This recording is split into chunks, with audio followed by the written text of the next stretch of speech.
Hey guys, it's Alex from 7th Hour Films, back again with Dragon Ball Super. This is going to be my review of episodes 68 to 76 of Dragon Ball Super, the anime.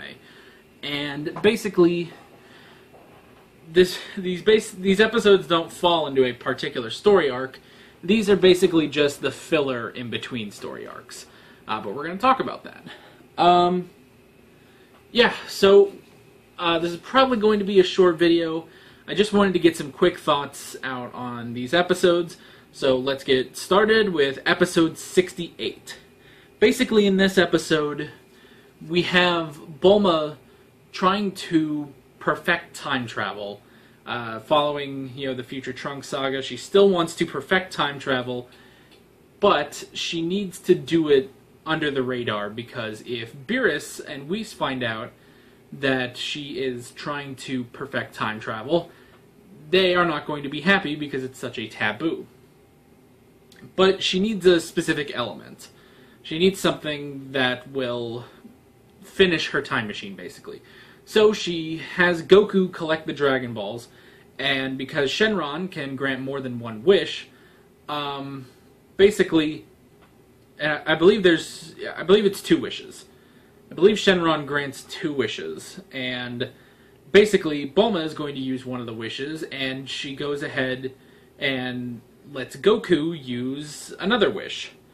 And Goku is going to actually use the wish so that he can bring King Kai back to life, because all the way back in the Cell games, King Kai died, and he's still dead. So Goku's going to finally bring King Kai and everyone on his planet back to life. Hijinks ensue because everyone else wants a wish, and I think the highlight of this episode is Bulma, and just the lengths she goes to in order to get rid of everyone's wish, basically. Okay, Master Roshi wants a bunch of, hot women. So Bulma just gets out her phone and it's just like, hey, I need 5 hot women in bikinis right now. And then they drive up, and she's like, alright, it's all yours, you old perv. It's like, that is so cool. Just the amount of power she has, that she can just do that. And then Trunks and Goten want a wish. And she's like, okay, what do you want? And they say, well, we don't know, we just want a wish. And she's just like, okay, well, when you want a wish, why don't you go figure out what your wish is? So they go, and they're gone. Android 18 wants to find the perfect gift for Krillin. And Bulma basically just tells her, you're the perfect gift for Krillin. She basically says, Krillin's going to be so happy just to be with his wife and his daughter. So, you don't need to get anything fancy. And then Oolong just wants a wish. We don't even know what Oolong's wish is going to be.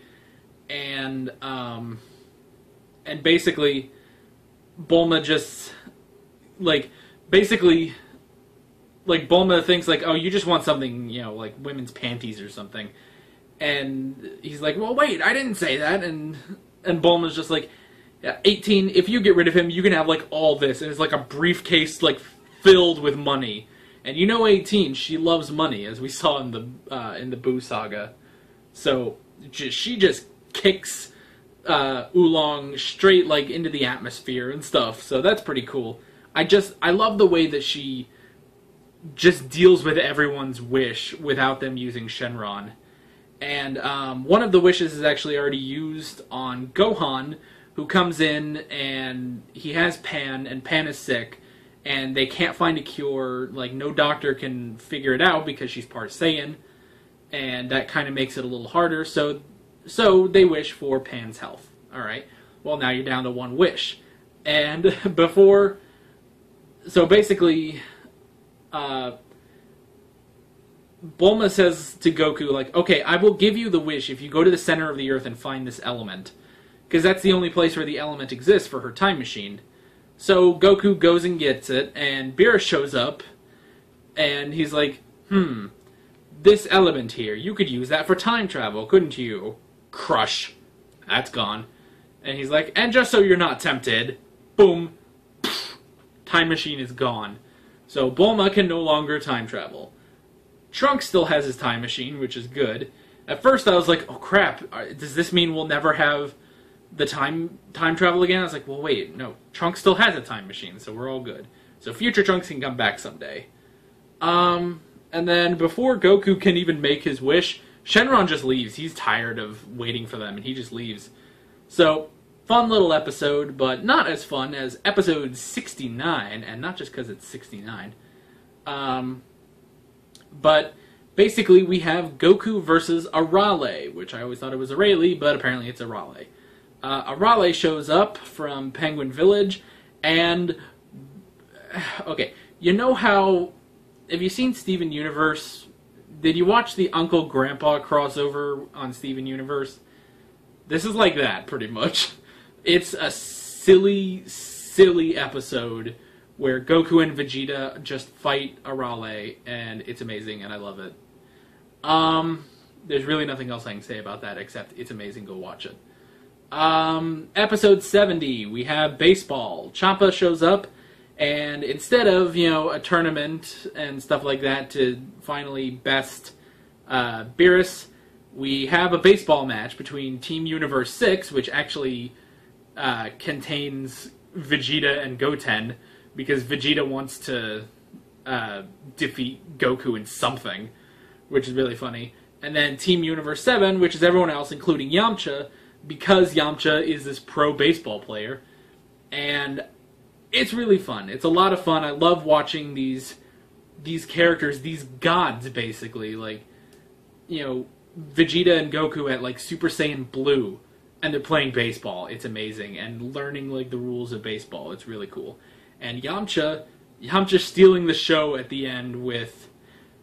is everything's exploding, and, the dust settles, and it's like, well, Team Universe 7 won. It's like, what? How? They look over, and Yamcha is he's in the exact same pose from Dragon Ball. He's all, on the ground, but he's touching home base, so he's safe. Fucking love that, man. That's amazing. And it's the exact same position when he died to the Cybermen. Oh, that's amazing.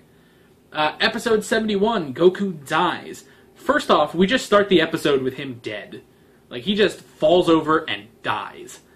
And it's disturbing, too. It's a disturbing death. It's his eyes are just... It's like that. It's a very disturbing death, which we really haven't seen from Goku yet. So, yeah, Goku dies, and we get the sort of, the hours before. And we watch what led up to that, and we eventually find out it's Hit, which leads into episode 72, Goku versus Hit, because Goku is revived, because he basically, before he died, he sent up an energy blast so that, after a little while, it would come back down and shock him back to life, which was pretty clever. So we get a rematch between Goku and Hit, and basically what it turns out is Goku asked Whis, who in turn asked Vados, to hire Hit to assassinate Goku, so that it would be a fair fight, and he wanted a real challenging fight, so he basically put a hit on himself with Hit. So that's really cool. Really like that episode, and I love Hit. Hit is so cool, and his moves are so interesting, and it's not even like he has to power up or something. It's like, no, he just kind of gets better. He's like, well, that didn't work. Let's try this. Ha! That's it. It's pretty cool. So yeah, episode 73. Gohan goes to the movies. We get a Great Saiyaman movie. Great Saiyaman versus Mr. Satan. And Gohan, Videl, and Pan go to the set, and they meet the film star, Barry Kahn, the biggest Hollywood prick you've ever seen, pretty much. And everyone is supposed to be super impressed by him, but Gohan's not really impressed, Videl is not impressed, and Gohan eventually becomes the stuntman for the Great Saiyaman movie, because he can do all the stunts without wires or anything, because he's Gohan. So that's really cool. and then we get some conflict. We move on into the next episode, where basically it continues over. Barry Kahn basically sets up Goku with one of the actresses from the movie, and basically frames him to make it look like he's cheating on Videl, which he's not. Gohan wouldn't do that. Gohan's a good kid, you know? And he shows the proof, like, here, look, he's kissing another girl and stuff. He shows the pictures to Videl, and immediately Videl's like, well, this isn't true. It's like, yes, that is Gohan. That is my husband kissing another girl. But he's not cheating on me. And I kind of wanted them to say, like, how do you know he's not cheating on you? It's like, because Gohan can't get anyone else. Because, like, Gohan is not stupid enough to jeopardize his relationship with Videl, basically. So, but Barry gets possessed by an alien that escaped Jocko's custody and becomes really, really powerful, and we get Great Saiyaman and eventually Super Great Saiyaman versus Barry Kahn. Really cool fight, and I do like it, and honestly, these were two great Gohan episodes. So there's that. Episode 75, Goku needs a training partner. We get a brief fight between Goku and Gohan, which is pretty cool. I'm starting to lose my breath. Yeesh. Let me take a minute to just kind of breathe. Sorry about this. Sorry about this. I just got done recording Game of Thrones, and that was such an intense episode, and I'm trying to go through this, so. Okay. So, Goku eventually trains with Krillin, because pretty much Android 18 and Marin guilt trip Krillin into training and getting good again, because she basically, like, 18 basically says, it's like, I'm sorry, Marin, but your father is a wimp who got hit by a tiny little bullet. It's just in that very cold way that only Android 18 can do. And he's just like, okay, you know what? You want a strong father? I'll do it. Goku, I want to train with you. So, yeah. It's like, she knew exactly what she was doing. She wasn't really trying to put him down, but she knew that she had to push him over the edge in order to train, basically. So they train with Master Roshi, and they end up in a forest of terror, basically. Master Roshi sends them there to get an herb, and then, as we transition into the next episode, all of the enemies come back. Cell, Frieza, the Ginyu Force, Nappa, Raditz, Saiyan Saga Vegeta, Super Buu, King Piccolo, Tambourine comes back. You alright? Sorry. Darby just did a sigh. So, alright, so yeah. Tambourine comes back, which freaks out Krillin, because that's the first person that killed him.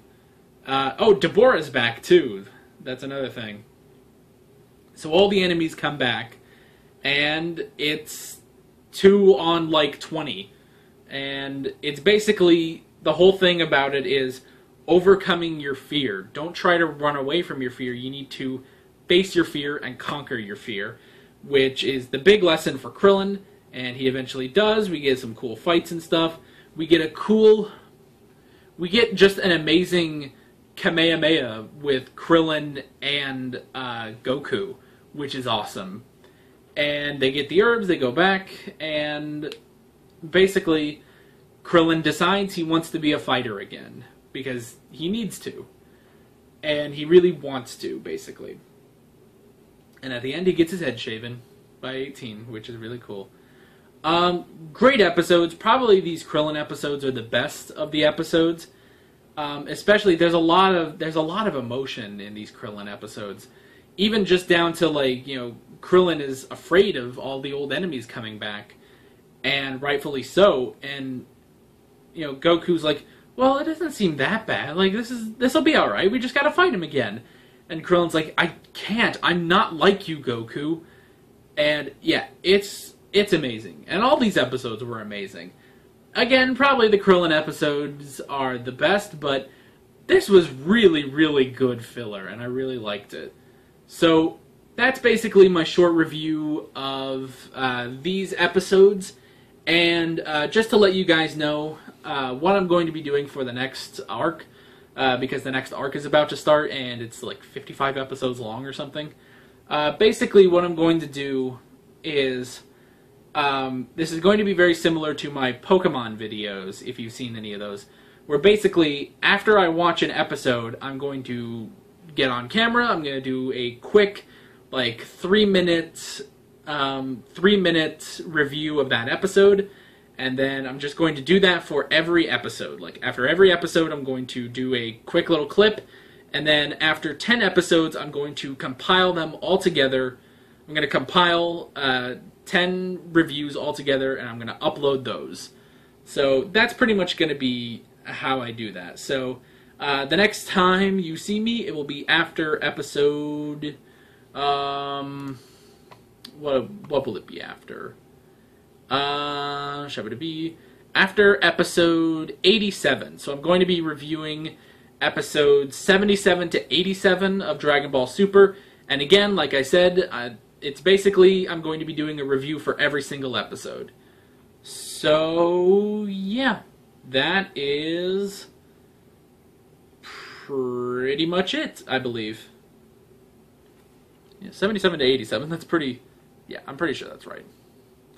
77 to 87, so that's what I'll be doing with Dragon Ball Super from now on. So, yeah. That is basically it.